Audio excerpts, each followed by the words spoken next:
Salut Sebs. Salut. Alors dis-moi, pourquoi tu es à ce petit festival? Alors, je suis ici pour distribuer le tout nouveau bébé sorti de chez Carnaval, Génération Héros. Voilà, premier numéro qui est sorti le mois dernier, et donc là c'est le premier festival que je fais où voilà, on affronte le public avec notre nouveau numéro. Voilà, on teste un peu sur le festival le public. Et l'accueil est bon? L'accueil est bon, l'accueil est très bon. Les gens sont vraiment curieux. Voilà, tant les plus grands que les enfants. Les gens s'intéressent vraiment aux personnages. Sont assez charmés par Misty. D'accord, alors est-ce que tu peux nous en dire un peu plus? Parce que Misty, c'est le personnage principal de ce premier numéro. Ouais. Alors Misty, c'est le personnage principal du premier numéro. Mais Génération Héros, le concept, c'est un numéro, un personnage. C'est tout un univers qui est développé dans le même style qu'un univers Marvel, un univers DC, où il y a plein de personnages qui interagissent dans différents, enfin dans un même univers, mais dans différentes histoires. Et voilà, là c'est pareil, on a créé plein de personnages, et voilà, Misty c'est le premier qu'on met en avant, et donc dans le deuxième numéro ce sera par exemple Wolf Knight, qui est une version, une variante de Batman, on peut dire, voilà.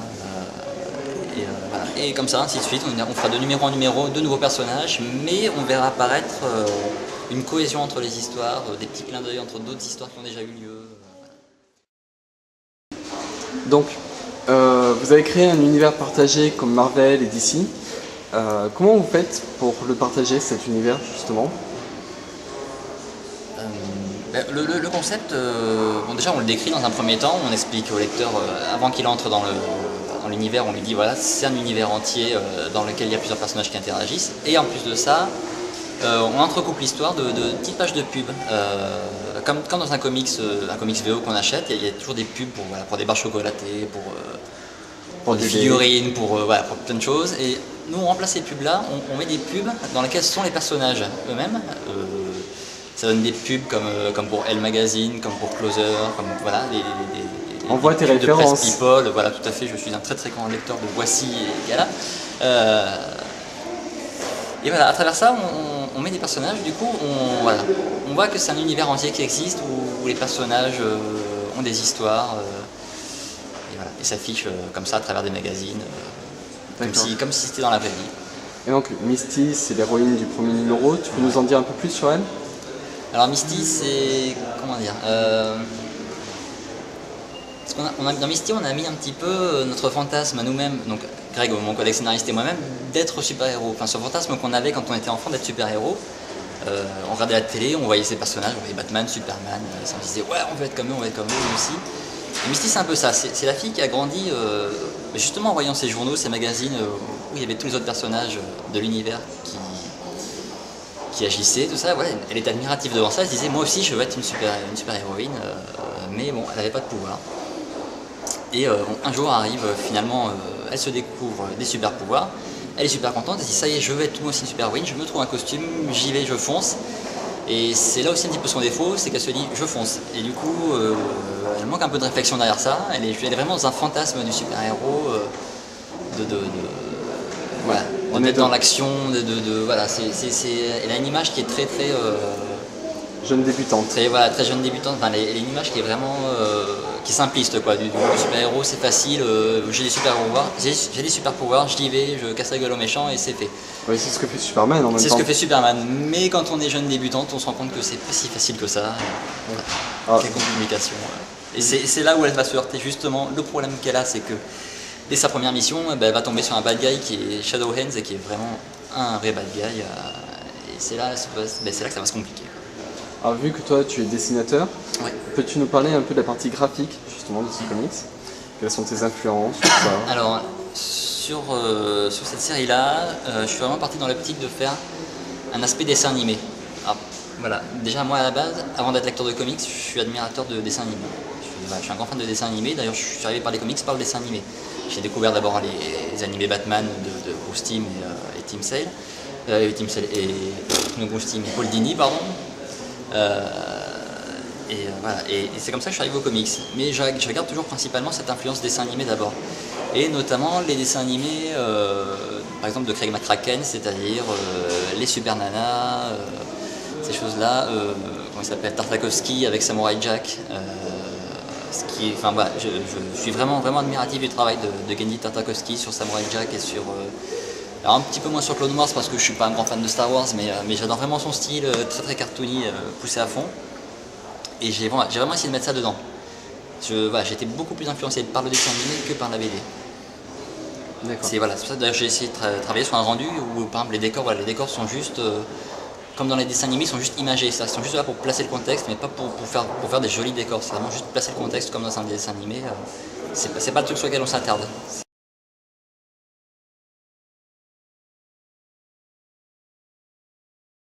Donc, chaque numéro de Génération Héros est un one-shot. Ouais. Alors, pourquoi?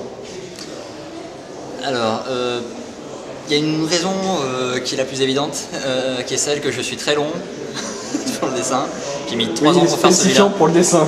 Et non, parce que voilà, faut dire ce qui est, Greg a été très très patient et non, lui écrit beaucoup plus vite que moi je ne décide. Et voilà, c'est long à faire parce que c'est pas mon métier premier de faire de la BD. Je fais ça sur mes temps libres et j'ai aussi une vie privée en dehors de ça, donc même sur mes temps libres je fais d'autres choses. Donc il y a une première partie qui est ça, ça sort, j'ai mis 3 ans pour faire le premier, j'espère que je ne mettrai pas 3 ans pour faire le deuxième, mais tant bien qu'il y aura au moins 1 an d'attente. Donc pour moi faire attendre le lecteur 1 an avant d'avoir la suite ou la fin d'une histoire, ça rime pas grand chose. Donc on est parti sur cette idée avec Greg de se dire il faut que l'histoire soit d'une lecture complète, il faut qu'on lise et que l'histoire soit finie. Et ça nous permet en plus de ça justement d'avoir à chaque fois un personnage différent. Et comment s'est déroulée votre collaboration avec Greg? Alors on part sur un système qui est assez particulier. Greg lui, il est romancier à la base. Et alors, on n'a pas du tout la même manière de fonctionner. C'est ça qui est assez étrange. Pourtant on s'entend vachement bien. Donc on ne fonctionne pas du tout de la même manière. Oh, bah, fatigué moi aussi.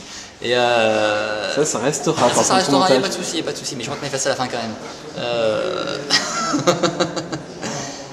Moi je suis vraiment, j'ai besoin de connaître l'univers avant de m'aventurer dans l'histoire. J'ai besoin de connaître mes personnages, de connaître le contexte, l'environnement, tout ça. Et Greg, lui, il est beaucoup plus instinctif. Il va écrire de suite l'histoire, il rentre de suite dans l'histoire, il écrit l'histoire et pour lui ça va couler de source naturellement de suite, quoi. Le caractère des personnages, des choses comme ça va venir tout seul. Voilà. Moi j'ai besoin d'un temps de réflexion, j'ai besoin de connaître les personnages avant de les dessiner. Du coup, on a procédé comme ça, c'est qu'on a vachement discuté au début, des idées, des échanges, on a échangé pas mal d'idées sur les personnages, sur l'univers, tout ça.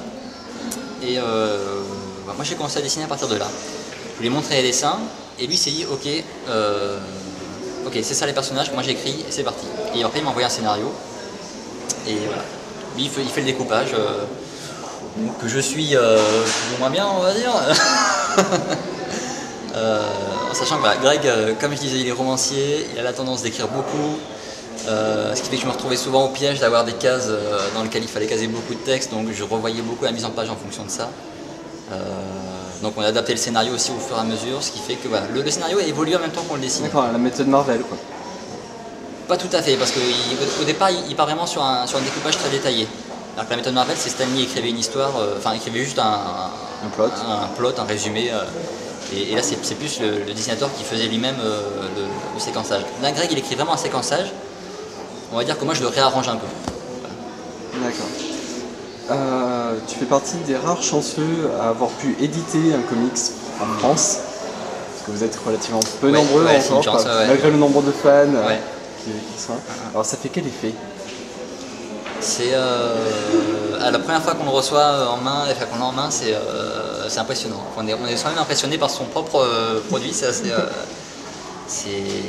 Voilà, parce que moi des comics j'en lis depuis l'âge de 12 ans. Certes, j'ai plus d'une fois rêvé d'en dessiner quand j'étais gamin, mais c'est des choses, je pensais pas que ça arriverait un jour. Alors certes, c'est pas d'édition, je suis pas édité professionnellement, éditorialement parlant. On est sur de l'auto-édition, de l'investissement qui est personnel. Donc, mais c'est quand même très très gratifiant d'avoir un gros tirage comme ça, d'avoir une impression vraiment de qualité. C'est très très gratifiant, c'est encourageant.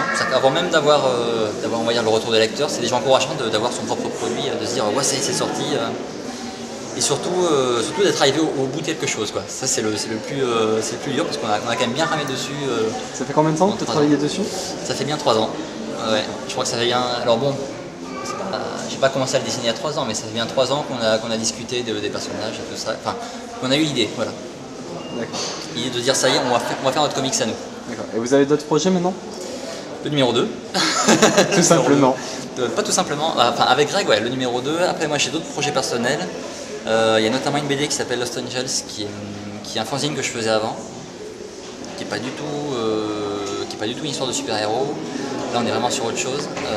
Alors, c'est inspiré comics quand même, c'est aussi pas mal inspiré manga. C'est une histoire de fille qui a des super-pouvoirs aussi, puisqu'elle découvre qu'elle est un ange. Voilà, j'avais fait des fanzines comme ça, j'avais commencé. Avant de faire Génération Héros, je faisais ça. C'est des fanzines à 5 imprimés en noir et blanc à la photocopieuse. Comme les bons vieux fanzines qu'on fait soi-même. Et voilà, et là je vais faire la suite. Mais cette fois-ci, je pense en couleur et pareil, de la même qualité que Génération Héros. Quelque chose de bien, très bien travaillé, bien peaufiné. D'accord. Eh bien, merci beaucoup. Mais de rien. Et à bientôt. Et à très bientôt.